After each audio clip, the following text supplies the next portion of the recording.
अस्सलाम वालेकुम। हाँ ये स्टूडेंट्स, आपका रिज़ल्ट आ गया है और माशाल्लाह बहुत अच्छा रिज़ल्ट आया आपका। आप सबको बहुत बहुत मुबारक हो। बोर्ड ने माशाल्लाह अच्छा रिज़ल्ट दिया और दूसरी बात ये कि बच्चों ने मेहनत भी अच्छी की थी। ठीक है, आप लोगों ने ज़्यादा बेशक ये था कि घर में बैठे थे लेकिन पढ़ रहे थे, स्टडी कर रहे थे, तभी आपने अच्छी मेहनत की और अल्लाह ताला ने आपको कामयाब किया है। अब हम आपको ये बता रहे हैं कि आपने जो इतने एग्ज़ाम्स दिए हैं, मेंस किया, एमडी कैट दिया, फिर नम्स दिया। अब कुछ स्टूडेंट ऐसे हैं कि जिन्हें ये पता नहीं चल रहा कि उसको निकालने का फार्मूला क्या है। ठीक है, फार्मूले में ये है कि हम पहले आपको सेग्रीगेशन बताएंगे और फिर एग्रीगेशन बताएंगे, यानी कि पहले उसको अलग अलग आपने मालूम करना है और उसके बाद उसे आपने इकट्ठा करना है, तो उस फार्मूले के तहत आपका बन जाएगा सारा मेरिट।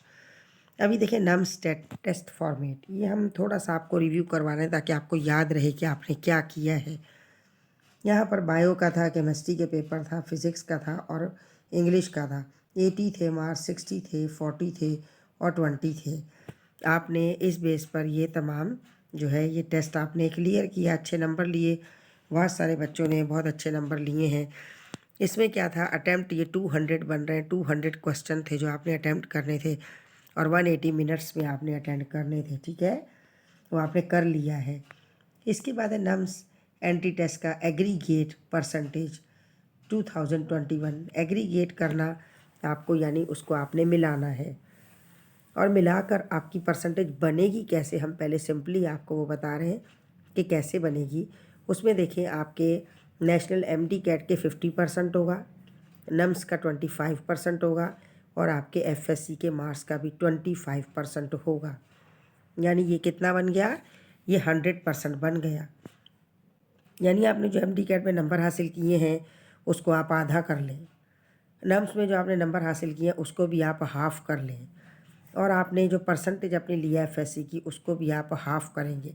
अब वो हम आपको तरीक़ाकार बताते हैं, लेकिन आप स्टूडेंट्स पहले आप सबसे पहले चैनल को सब्सक्राइब कर लें और अपने इस वीडियो को लाइक करें और शेयर करें ताकि बाकी दूसरे तमाम स्टूडेंट्स का भी भला हो।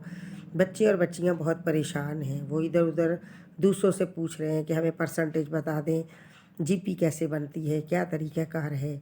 आप इससे देखेंगे तो आपको जीपी खुद ही निकालनी आ जाएगी।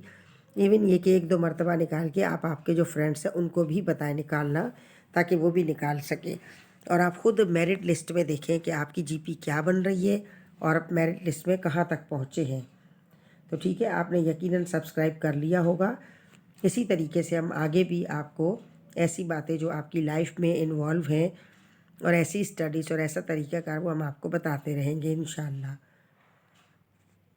जी बेटा, अभी आप ये देखें कि अगर आपने 1027 नंबर हासिल किए हैं, means you got the 1027 marks FSc and taken exam of the elective subject. अब ये आपने नंबर जो हासिल किए हैं ये आपने कहाँ से हासिल किए, कौन से सब्जेक्ट में। आपको सिर्फ इलेक्टिव सब्जेक्ट उठाने हैं। आपने अपने सब्जेक्ट में फ़र्स्ट ईयर एक साइड पर फ़र्स्ट ईयर का बना लें। जैसे किस तरीके से, जैसे ये आपने यहाँ फ़र्स्ट ईयर किया और यहाँ आपने इंटर लिखा। कैसे लिखेंगे, आप लिखेंगे एफएससी। ठीक है, आपने लिखा एफएससी पार्ट 1 आपने डाला। ठीक है, पार्ट 1 डालकर यहाँ सामने यहाँ एफएससी पार्ट 1 डाला। ठीक है, यहाँ और आपने वहाँ पर क्या लिखा, आपने बायो के मार्क्स लिखे, फ़िज़िक्स के लिखे और केमिस्ट्री के लिखे आपने मार्क्स। ठीक है, बायो के, फ़िज़िक्स के और केमिस्ट्री के आपने मार्क्स लिखे। इसी तरीके से यहाँ पर नीचे आपने ये पार्ट 1 के लिखे, अब आप पार्ट 2 के लिख रहे हैं। बायो के, फ़िज़िक्स के और केमिस्ट्री के आपने लिखे। ठीक है, इसमें क्या है, आपने मार्क्स को विथ प्रैक्टिकल लेना है। जी, यहाँ तो हमने आपको ये बताया कि टोटल मार्क्स का बताया है जिसमें कि आपकी फुल परसेंटेज आ रही है, लेकिन आपने एफएससी की फुल इस तरीके से नहीं लेनी है। आपने एफएससी 1 और एफएससी 2 दोनों के आपने फर्स्ट ईयर के with practical, means bio with practical, physics with practical, chemistry with practical first year के, और फिर इसी तरीके से इंटर के आपने लेके उनको आपने टोटल कर लेना है। अब आपको ये पता चल रहा है कि टोटल आपके कितने जो है सब्जेक्ट बन गए, 3 और 3 आपके 6 सब्जेक्ट बन गए। तो इसको डिवाइड भी आप किससे करेंगे, फिर आप 600 से इसको डिवाइड करके परसेंटेज निकालेंगे। ठीक है, तो आपकी जो परसेंटेज बनेगी वो आपकी परसेंट होगी। ये हमने सपोज़ किया है कि सपोज़ ये कर लें कि आपने ये मार्क्स हासिल किए, उसको 1100 से आपने क्या किया, डिवाइड किया, फिर मल्टीप्लाई किया, आपकी परसेंटेज कितनी आ गई, 93.4 परसेंटेज आ गई। ठीक है, ये इस तरीके से आप परसेंटेज निकालेंगे। परसेंटेज का तरीका आपको मालूम है कि क्या होता है, क्या तरीका होता है। जो नंबर हासिल किए वो ऊपर रखे जाएंगे, इनटू उसे 100 से करेंगे और डिवाइडेड बाय टोटल नीचे रखे जाएंगे। यानी 600 आपने नीचे रखा, कितना बना हमारे पास, 600 बना। कितने सब्जेक्ट है, 3 का 300 और फिर 3 का 300, टोटल 600 बना। उस 600 में विथ प्रैक्टिकल आपने जो हासिल किए वो ऊपर आएंगे और इनटू 100 आएगा, तो आपकी वो परसेंटेज निकल आएगी। ठीक है, वो परसेंटेज आपकी काउंट होगी। इसके बाद आपने क्या करना है, फिर आप ये देखें कि नम्स का आप किस तरीके से करेंगे। आपने जो MD कैट दिया, MD कैट में आपको मालूम है कि आपको अगर फ़र्ज़ करें कि आपको 210 में से आपने हासिल किया नंबर 180, सपोज़ आप क्या लिखेंगे, आपने जो हासिल किया आप वो लिखेंगे। जैसे में पता चला कि एक स्टूडेंट के 130 हैं, हमें ये भी पता चला कि एक के 164 हैं, तो आपने जो मार्क्स हासिल किए ना, आपने वो मार्क्स लिखने हैं और उसको आपने इस तरीके से परसेंटेज निकाल लेने। तरीका फिर वही है परसेंटेज का कि 180 जो आपने हासिल किए वो लिखे जाएंगे, इनटू 100 होगा और डिवाइडेड बाय 210 होगा, आपकी परसेंटेज आ जाएगी। ठीक है, इस परसेंट का 50 निकालने का तरीका भी हमने यहाँ नीचे बता रखा है। फिर आप इसका 50% निकालेंगे, क्योंकि आपको मालूम है कि इसका नम्स का 50% शामिल होगा। तो उसको आप किस तरीके से करेंगे, जो आपकी परसेंटेज 85.7 आ गई ये है, इसको आपने क्या किया, क्योंकि 50% लेना है इसलिए इसको 50 से आपने मल्टीप्लाई किया और फिर डिवाइडेड बाय 100, तो आपके पास ये परसेंटेज आ गई।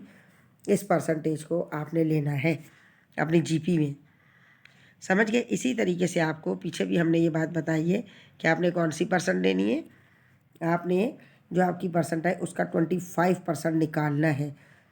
जितना भी परसेंट निकालना बिल्कुल ईजी मेथड होता है आपके पास। आप कैलकुलेटर में अगर परसेंट का साइन दिया होता है, अगर आप 93.4 को इंटू करेंगे, 93.4 इंटू 25 और फिर परसेंट को दबा देंगे, तो आपके पास ये आंसर आ जाएगा। ठीक है, इसी तरीके से नेक्स्ट में भी आप यही करेंगे कि आपने क्या लिखना है, 85.7 लिखेंगे कैलकुलेटर में, इनटू 50 लिखेंगे और उसके बाद परसेंट का दबा देंगे साइन, तो आपको ये परसेंटेज मिल जाएगी। ये परसेंट हो गई आपके नम्स के मेरिट की 50%। अब आपने क्या करना है, नम्स के मेरिट का ये यहाँ दोबारा आ गया है। ठीक है, इसके बाद आपने क्या करना है, आपने ये परसेंटेज आपको तीनों मिल गई। ठीक है, MD कैट की मिल गई, नम्स की मिल गई, ये आपको सारी परसेंट मिल गई हैं। ये जो परसेंट है हमारे पास है ये MD कैट की है, MD कैट की है। और 1% हमारे पास ये है, ये भी हमने आपको MD कैट का बता रखा है। ठीक है, MD कैट नम्स के MD कैट की परसेंट बताइए और आपकी अपनी वैसे परसेंट बताई। 3 आपने परसेंट लेनी है, कौन कौन सी, एक आपने MD कैट की लेनी है, एक आपने जो एंट्री टेस्ट दिया नम्स का उसकी लेनी है, और उसके अलावा एक आपके इंटर के मार्क्स की होगी। एंट्री टेस्ट का 50% होगा और बाकी जो 2 हैं आपके पास उनका कितना होगा, 25। इंटर के मार्क्स का 25 और उसके अलावा क्या है, MD कैट का 25। तो ये जब आपने इसको इकट्ठा किया तो ये देखिए दोबारा हमने ये आपको बताया 50, 25, 25 ये आपने ले लिया। अब देखिए परसेंटेज ये हमने आपको अलग-अलग दिखा रखी है। 50% ये बनी कितनी, 42.86, यहाँ पर 23.34, ये रहा 46 और ये 23 और ये देखें ये क्या है 23.75% बनी। किसकी, ये तीनों, एक MD कैट की है, एक आपकी FSC की है और एक नम्स की है। जो परसेंट आई थी आपकी उसका हमने ले लिया है, जिसका 50 था वो 50 लिया और बाकी 25% ले लिया। ठीक है, इसमें अब देखें आपने ये जो परसेंट आपको बता रखी है हमने, अब हमें इसको एग्रीगेट करना है, इसको हमें इकट्ठा करना है। ये हमने आपको बता रखी है परसेंटेज, ये आप देखिए 1 ये हो गई। ठीक है, इसके बाद इसका 25% हो गया, फिर 2 देखें ये हो गई, फिर ये इसका परसेंट हो गया। अब देन एग्रीगेट में आप देखिए 3 तीनों को प्लस कर दिया गया, 1 2 और 3, तो कितना आया 89% आया। तो ये 89% जो आया ये आपकी टोटल जीपी है। जीपी निकालने का यही तरीका है। तो जीपी निकालने का तरीका इस तरीके से आप अपनी जीपी निकालेंगे और जीपी निकालने के बाद आपको आपकी परसेंटेज पता चल जाएगी कि आपकी कितनी परसेंटेज है। ठीक है बेटा, और अब आप वीडियो को लाइक करें, चैनल को सब्सक्राइब करें, कमेंट्स करें और शेयर करें। जो बात समझना है कमेंट्स में पूछ लीजिएगा, तो हम आपको दोबारा बता देंगे। ठीक है, थैंक यू, बहुत बहुत शुक्रिया। हम दुआ यही करते हैं कि अल्लाह पाक आपको कामयाब करे, आपको हर ज़िंदगी के मैदान में अल्लाह ताला आगे से आगे कामयाब करे, और आप जो है इंशाअल्लाह ताला मुस्तक़बिल में जो आप चाहते हैं, जो इंजीनियर है, डॉक्टर है, या इससे बड़ी कोई भी पोस्ट जो आप चाहते हैं, हमारी दुआ यही है कि आपको जो पोस्ट आप चाह रहे हैं अल्लाह ताला आपकी ख्वाहिशात को पूरा करे और आपको आपकी मर्ज़ी के मुताबिक अल्लाह पाक नवाजे। ठीक है, आप इसी तरह मेहनत करते रहें, जहाँ भी आपको जो भी पोस्ट मिलती है और आपकी मर्ज़ी की अगर अल्लाह ताला आपको दे देता है, हमारी भी दुआ है तो आप उसमें भी कामयाब हो और मेहनत अपनी जारी रखें, और इंशाअल्लाह ताला अल्लाह ताला आपको कामयाब ज़रूर करेगा। ठीक है, कोई बात समझना है ज़रूर कमेंट्स में पूछ लें। अपना बहुत ख्याल रखें। ओके, अल्लाह हाफिज़।